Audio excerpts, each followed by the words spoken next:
ప్రతి పేదవాడి కళ్లలో ఆనందమే నిజమైన సంక్రాంతి అని, పేదలకు మరింత మెరుగైన సంక్షేమ పథకాలు అందించడమే కూటమి ప్రభుత్వ లక్ష్యమని రాజమహేంద్రవరం రూరల్ ఎమ్మెల్యే గోరంట్ల బుచ్చయ్య చౌదరి చెప్పారు. రూరల్ మండలం బొబ్బూరు గ్రామంలోని టిట్కో గృహాల వద్ద ఏపీ టిట్కో మున్సిపల్ కార్పొరేషన్ ఆధ్వర్యంలో నిర్వహించిన మన ఇల్లు మన సంక్రాంతి కార్యక్రమంలో ఆయన ముఖ్య అతిథిగా పాల్గొన్నారు. ఈ సందర్భంగా ఎమ్మెల్యే మాట్లాడుతూ, సంక్రాంతి తెలుగు వారందరికీ అతిపెద్ద పండుగ అని, రాష్ట్ర ప్రజలంతా ఆయుర ఆరోగ్యాలతో ఉండాలని, రాష్ట్రం అభివృద్ధి పథంలో మరింత ముందుకు సాగాలని ఆకాంక్షించారు. గత ప్రభుత్వ హయాంలో టిట్కో గృహాల వద్ద కనీస మౌలిక సదుపాయాలు లేకుండా లబ్ధిదారులకు ఇళ్లను అందించలేదని చెప్పారు.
ఒక్క రూపాయితో ఫ్లాట్ తీసుకున్నారండి. చల్లా సీతా మహాలక్ష్మి గారు ఒక్కసారి క్లాస్ ఇవ్వండి. కలపాలకోవాలి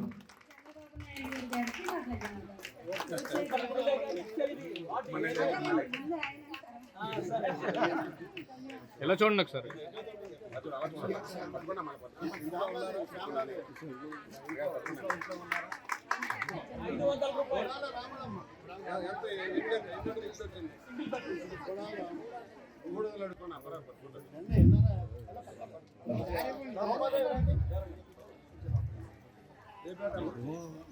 కనకం రూపాది ఇక్కడ సంక్రాంతి సంబరాలలో కొంత వైరుధ్యంగా వెళ్ళాలి, అభివృద్ధిని కూడా చొప్పించాలనేది మన లక్ష్యం.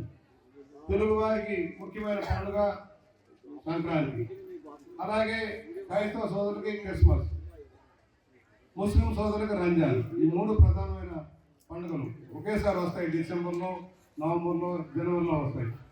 మనందరం వేడిగా జరుపుకోవడమే కాకుండా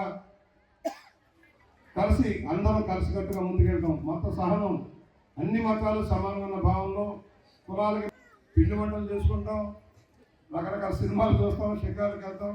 ఈ మధ్య కోడి పందాలు కూడా వెళ్తున్నారు మగవాళ్ళు. వెళ్ళారు, గోదాలు ఆడుతాయి, ఇల్లు కొల్లైపోతుంది.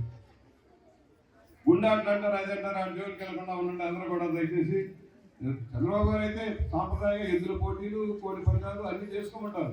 దాంట్లో కత్తులు కట్టి వేటాడటం, పందాలు ఏంటి సరైనది కాదనేది మన భావన. ముగ్గురు పోటీలు ఆనందంగా ఎంత పోటీలు వేస్తారు. మీకు చక్కని సిమెంట్ రోడ్లు ఉన్నాయి, అన్నింటిలో కూడా పందాలు మీరు వార్డు చేసుకోవచ్చు. ఇవాళ చాలా బ్లాక్లు ఉన్నాయి. ఒకసారి హ్యాండ్ ఓవర్ అయిపోయిన తర్వాత రోజు గవర్నమెంట్ వచ్చి పనిచేయదు. ఒకటి నీరు ఇచ్చే ఏర్పాటు చేస్తాం, రోడ్లు శుభ్రం చేసి ఏర్పాటు చేస్తాం. పంచాయతీ కానీ మున్సిపాలిటీ కానీ భవనాల దగ్గర చెత్తా చెదలు పేరుకోకుండా చూసుకోవాల్సిన బాధ్యత మీ మీద ఉంటుంది. ఎవరైనా ఏ బ్లాక్ ఆ బ్లాక్ నెలకింత చేసుకొని ఇవాళ సినిమాకి వెళ్తాము. మీరు నలుగురు వెళ్తారు, ఎంత ఖర్చు పెడతారు మీకు తెలుసా? థియేటర్కి వెళ్తే కనీసం 1000 రూపాయలు అయిపోతుంది. ఒక్క సినిమాకి 1000 రూపాయలు అవుతుంది. మీ కుటుంబం వెళ్తే ఏర్పడి పైపులు ఏదైనా పాడైపోయినా, ఎందుకంటే మొక్కలు మొలుస్తాయి. పైన మేడ మీద కానీ సన్షేడ్ మీద కానీ మొక్కలు మొలిస్తే త్వరగా పాడైపోతాయి. ఎప్పటికప్పుడు క్లీన్ చేసుకోవాలి. మనం రాజీవ్ నగర్ వెళ్ళాము, మేము ఒకసారి చేయించాము. మన రోడ్లని చేయించాం, కాలంలో చూశారు పక్కనే. రాజీవ్ కాలం ఒక ఏముండేది కాదు, ఫ్యామిలీ హౌసెస్లో మనం అన్నీ చేసాం. పంచాయతీ తరఫున చేయించాం, బుల్డోజర్ పెట్టి క్లీన్ చేయించాం. రోజు చేయాలంటే కష్టం కనుక ఆ విధమైన విధానంలో మీరు కూడా చూసుకోవాల్సిన అవసరం ఉంది. ఇంకా సమస్యలు ఉన్నాయి. ఇక్కడ నీరు పూర్తిగా అంటున్నారు, మేడలు ఎక్కలేరు, వాళ్ళకి కింద ఇచ్చాం. అది లాటరీ వేసాం, వాళ్ళకి లాటరీ వేసి ఇచ్చాం. ఇవాళ 5 ఏళ్ళు ఏమి చేయలే, నీళ్ళు ఇవ్వాల, సౌకర్యం లేదు. పావుల పురుగుతో మీరు ఇబ్బంది పడ్డారు. నేను కొన్ని ట్యాంకులు పెట్టించి నీళ్ళు ఇప్పించాను.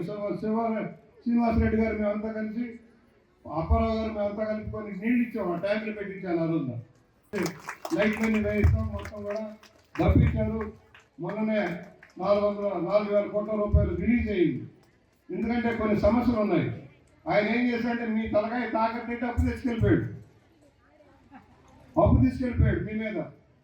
అప్పు భారం మీ మీద ఉంది. అప్పు అంతా ఆయన తీసుకెళ్ళాడు, బ్యాంకులను మిమ్మల్ని తాకట్టు పెట్టేశాడు. ఫలితంగా సమస్య జటిలమైంది.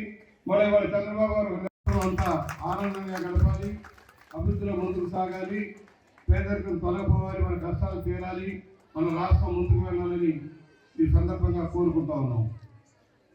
ఈరోజు ఇక్కడికి రావడానికి చాలా ఆలస్యమైంది. మన ముఖ్యమంత్రి గారు చంద్రబాబు నాయుడు గారు ముఖ్యమంత్రిగా ఉన్నప్పుడు గతంలో కూడా ఆర్థిక సహకారం చేసేవారు. పేదవాళ్ళు పాలైపోతున్నారు, వాళ్ళందరికీ కూడా సహాయం చేస్తూ ఉన్నాం. ₹1 ఖర్చు లేకుండా పేపర్ వర్క్ అంతా చేసి చెక్కులు తెచ్చి నాయకుల సమక్షంలో మీకు ఇవ్వడం జరుగుతుంది. ఇక్కడ కూడా మన టిక్కుల సముదాయంలో కూడా ఎలాంటి వైద్య ఖర్చులు భరించిన వాళ్ళు ఎవరు ఉంటే మీరు ఆ పేపర్లన్నీ చేస్తే బిల్లులు చేస్తే కొంత సహాయం చేస్తాం వీలవుతుంది.